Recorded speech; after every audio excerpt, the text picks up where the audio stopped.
Hello दोस्तों, कैसे हैं आप लोग। आई होप मेरी मछली पालन की पूरी फैमिली बहुत ही अच्छे से होगी, जहां भी होगी मस्त होगी। आप लोगों का स्वागत है मेरे इस नए वीडियो में। इस नए वीडियो में हम आज चर्चा करेंगे अमोनिया के बारे में। और अगर आपके तालाब में जैसे अमोनिया बढ़ जाता है तो किस केस में वो टॉक्सिक होता है, या कैसे वो टॉक्सिसिटी अमोनिया का बढ़ जाता है आपके तालाब में, किस किस केस में, और अगर टॉक्सिसिटी अमोनिया का बढ़ जाता है तो हम उसको घटाएंगे कैसे।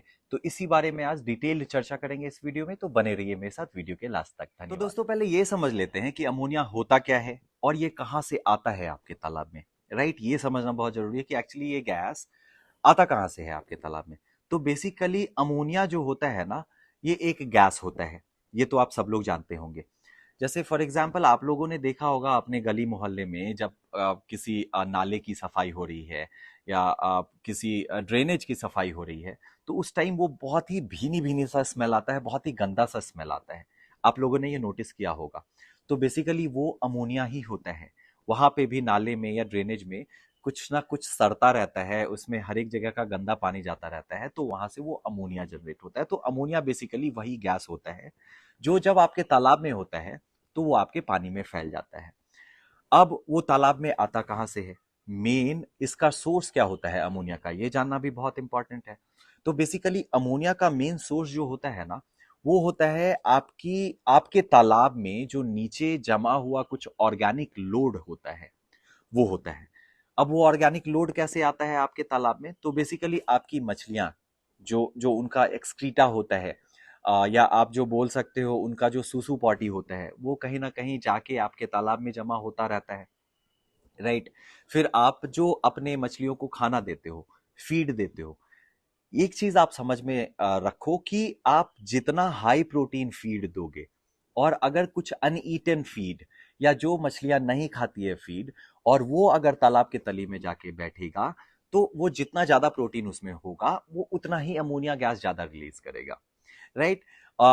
तीसरा चीज आप देख सकते हो कि जैसे आपके तालाब के आसपास पेड़ पौधे होते हैं, उनका पत्ता अगर वो तालाब में जाता है तो वो कहीं ना कहीं नीचे जाके सड़ता रहता है, डिकम्पोज होता रहता है, वो भी अमोनिया गैस बनाती है आपके तालाब में। तो ये सब एक तरह से आप बोल सकते हो कि ये सब मेन सोर्स होते हैं अमोनिया के।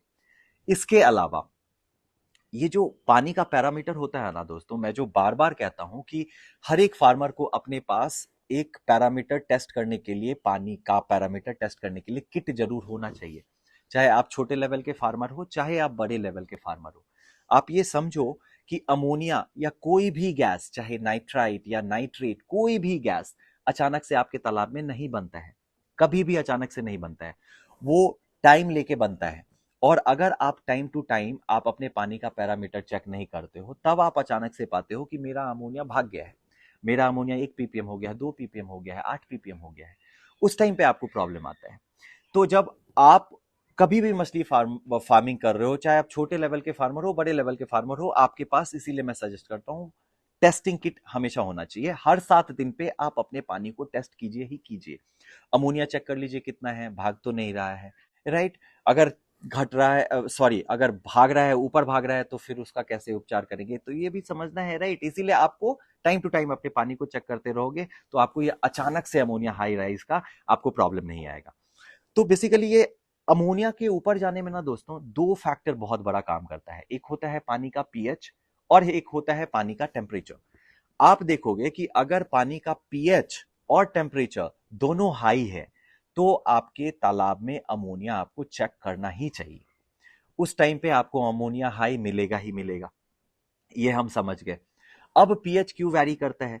पीएच वैरी करता है बहुत सारे तालाब में, जब आप कभी भी टाइम टू टाइम उसका ख्याल नहीं रखते हो, चूने का इस्तेमाल नहीं करते हो, या जो भी मतलब मेंटेनेंस एक्टिविटी उसका नहीं करते हो, तो आपका पीएच फ्लक्चुएट होता है, ज्यादा फ्लक्चुएट होता है। और टेम्परेचर, गर्मी के टाइम में आप देखोगे कि टेम्परेचर, पानी का भी टेम्परेचर काफी हाई हो जाता है, तो ये दोनों बढ़ने का प्रोपोर्शनल हो जाता है आपका अमोनिया ऊपर जाने का। अब आप अमोनिया टेस्ट कैसे करते हो?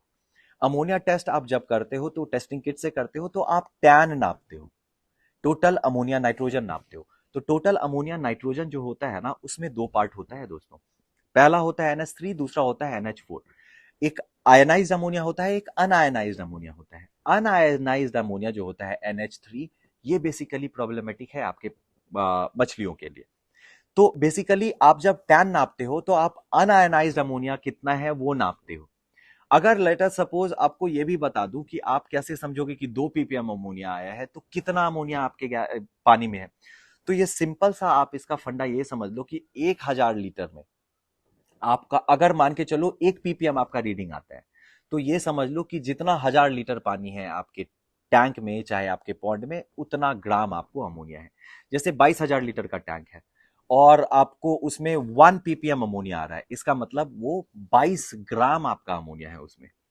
तो तालाब के केस में भी आप अब कैलकुलेट करना समझ गए कि आप कैसे समझोगे कि कितना ग्राम अमोनिया आपके तालाब में है। ये हम समझ गए कि अमोनिया क्या होता है और कैसे बढ़ सकता है। एक और चीज, अमोनिया तब ज्यादा टॉक्सिक होता है जब आपका पानी का पीएच और टेम्परेचर बढ़ा रहता है, तब ज्यादा टॉक्सिक होता है। हम बात कर रहे थे ना कि अमोनिया टॉक्सिक कब होता है, तो अमोनिया तब टॉक्सिक होता है जब आपका पानी का पीएच और टेम्परेचर दोनों भागा हुआ है। अब समझते हैं कि अगर अमोनिया आपके पानी में बढ़ गया है, आपके तालाब में अमोनिया बढ़ गया है, तो वो क्या अफेक्ट डालेगी आपकी फिशेस पे। अगर आपके पानी में अमोनिया बढ़ गया है तो आप ये सीधा समझिए कि अमोनिया जो होता है NH3 NH4 हमने बात किया था, ये नाइट्रिफिकेशन का एक पार्ट होता है। अमोनिया ऑक्सीडाइज होके फिर वो नाइट्राइट में कन्वर्ट हो जाता है, फिर वो ऑक्सीडाइज होके नाइट्रेट में कन्वर्ट हो जाता है।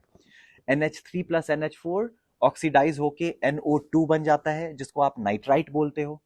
और नाइट्राइट जो होता है वो ऑक्सीडाइज होके NO3 बनता है, जिसको आप नाइट्रेट बोलते हो। अब नाइट्राइट भी बढ़ जाता है तो वो भी आपको प्रॉब्लम होता है, राइट। आपकी मछलियों को प्रॉब्लम करता है, ये तो आप सब लोगों को पता है। तो कहने का मतलब अमोनिया जो है ना दोस्तों, वो जड़ है, हर एक चीज का जड़ है।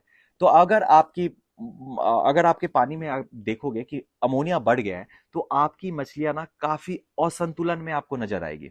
वो काफी घबराई सी, वो उनके तैरने का अंदाज ही चेंज हो जाएगा।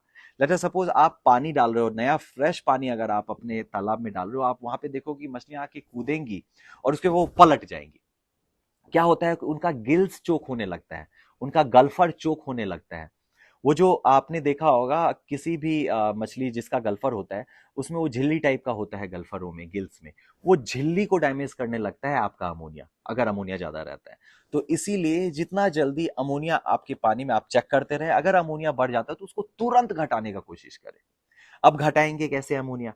आपका अमोनिया अगर टॉक्सिक हो गया है, बढ़ गया है, तो उसको घटाएंगे कैसे। सिंपल इसका ट्रिक है। अगर आपके पास पानी एक्सचेंज करने का ऑप्शन है, तो आप तुरंत से उस पानी को एक्सचेंज कीजिए। 40 से 50% आप पानी को निकाल के और नया फ्रेश पानी भर दीजिए। ये आपको तत्काल राहत दे देगा। दूसरे तरीके से अगर आप बात करते हो, तो आप टाइम टू टाइम चूने का इस्तेमाल कीजिए। चूने का इस्तेमाल करते हो तो फाइटोप्लैंक्टन बढ़ता है। फाइटोप्लैंक्टन अगर आपका बढ़ता है तो दिन के टाइम में ऑक्सीजन का मात्रा बहुत ही अच्छा रहता है आपके तालाब में। अगर ऑक्सीजन बहुत ही अच्छे से रहेगा आपके तालाब में, तो आपका जो तालाब के तली में डिकम्पोजिंग मटेरियल होता है, जो डिकम्पोज होता रहता है, उसको सड़ने में वो काफी हेल्प करेगा। और जैसे ही वो सड़ने में उसको हेल्प करेगा, तो नाइट्रोजन गैस आपके पानी से रिलीज होगा। ठीक है। उस नाइट्रोजन गैस को रिलीज करने के लिए आप टाइम टू टाइम नेटिंग करते रहिए। टाइम टू टाइम नेटिंग करने का मतलब होता है फॉल्स नेटिंग का बात मैं कर रहा हूं। आप दो लोग क्या करो, एक रस्सी ले लो, एक इस साइड हो जाओ खड़े, एक इस साइड हो जाओ खड़े, और उस रस्सी में कोई भारी भारी सा चीज बांध दो। बेसिकली हमारा फंडा ये होता है, जब आप फॉल सेटिंग करते हो तो तालाब के तली में जो भी गैस फंसा हुआ है ना, आप चाहते हो वो रिलीज हो जाए, वो निकल जाए, राइट। तो आप अगर नीचे में, अगर तालाब के तली में रस्सी के सहारे अगर वहां पे ये पैदा कर देते हो, मतलब थोड़ा सा डिस्टरबेंस पैदा कर देते हो, तो वहां से गैसेज, जितनी हार्मफुल गैसेज आपके नीचे में तली में बैठी हुई है, वो सब निकल जाएगा, वो सब बाहर आ जाएगा। टाइम टू टाइम आप उसमें मोलासिस और प्रोबायोटिक का यूज कीजिए। याद है पिछले वीडियो में मैंने बात किया था कि प्रोबायोटिक कितना हेल्पफुल होता है। मोलासिस का आप यूज करते हो, प्रोबायोटिक का यूज करते हो, तो वो जितनी बैड बैक्टीरिया है उसको खत्म कर देती है, और अमोनिया को वो क्या करती है, अपने खाने के रूप में ले लेती है, नाइट्रोजन गैस को अपने खाने के रूप में ले लेती है। फिर आपको कभी अमोनिया का ज्यादा इशू नहीं होगा। Time to time molasses use कीजिए आप। अगर आपके पास ऑक्सीजन देने का सुविधा है, तो आप ऑक्सीजन अपने तालाब में दीजिए ही दीजिए। ऑक्सीजन देने से सिर्फ आपके तालाब में ऑक्सीजन ही नहीं बढ़ता है, बाकी अगर कोई हार्मफुल गैस होता है तो वो जल्दी से रिलीज होता है आपके तालाब के पानी से। फिर अगर आप चाहो तो जियोलाइट का यूज कर सकते हो। और अमोनिया का एक सबसे बड़ा सोर्स जो होता है, जब हाई डेंसिटी में आप मछली पालन करते हो तो उनका वही एक्सक्रीटा जो जाता है नीचे में, तो उसी से अमोनिया बनता है। तो आप क्या करो, पार्शियली हार्वेस्ट करने का कोशिश करो टाइम टू टाइम। जैसे आप आईएमसी फार्मिंग कर रहे हो, तो जरूरी नहीं है कि 9 महीने के अंत में ही आप सारी मछलियों को निकालो। आप time to time partially harvest करते रहो, जो मछली बेचने लायक होगी उसको निकालते रहो। तो ये भी आपको अमोनिया कंट्रोल करने में काफी ज्यादा हेल्प करेगा।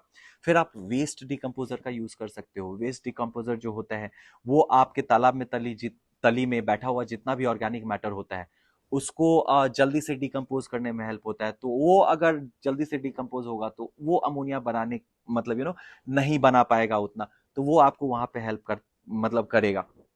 जब अमोनिया आपके तालाब में बहुत ज्यादा बढ़ा हुआ है दोस्तों, तो सबसे पहले आप फीडिंग कट कर दो, मछलियों को खाना देना बंद कर दो।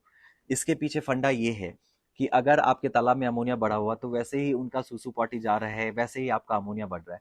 तो अगर आप उनका फीडिंग कट कर देते हो, तो सबसे पहले तो उनका थोड़ा एक्सक्रीटा कम होगा, तो अमोनिया और ज्यादा ऊपर नहीं भागेगा। और दूसरा, आपके फीड में प्रोटीन होता है, वो कहीं ना कहीं अगर जाके कहीं वेस्ट कर रहा होगा, वेस्ट हो रहा होगा आपके तालाब में, तो वो अगर वेस्ट नहीं होगा तो फिर अब आपका अमोनिया थोड़ा सा कंट्रोल रहेगा। तो बेसिकली दोस्तों, आप इन चीज़ों का अगर ध्यान रखोगे तो आपको अमोनिया का इशू नहीं आएगा। और अगर अमोनिया इशू आ भी जाता है, तो बेसिकली मैंने जो भी बताया है, जैसे फॉल्स नेटिंग, चूने का उपयोग, ऑक्सीजन का उपयोग, ये सब अगर आप टाइम टू टाइम करते रहोगे, प्रोबायोटिक मोलासिस का उपयोग अगर ये सब टाइम टू टाइम करते रहोगे, तो आपको अमोनिया का इशू नहीं आएगा। हो भी जाता है तो आप तुरंत उसको रिजॉल्व कर लेंगे। तो आई होप दोस्तों, ये नॉलेज आप लोगों के लिए हेल्पफुल रहा होगा, ये वीडियो आप लोगों के लिए हेल्पफुल रहा होगा। अगर हेल्पफुल रहा होगा तो आप मेरे वीडियो को लाइक कीजिए और चैनल को सब्सक्राइब जरूर से जरूर कीजिए। धन्यवाद।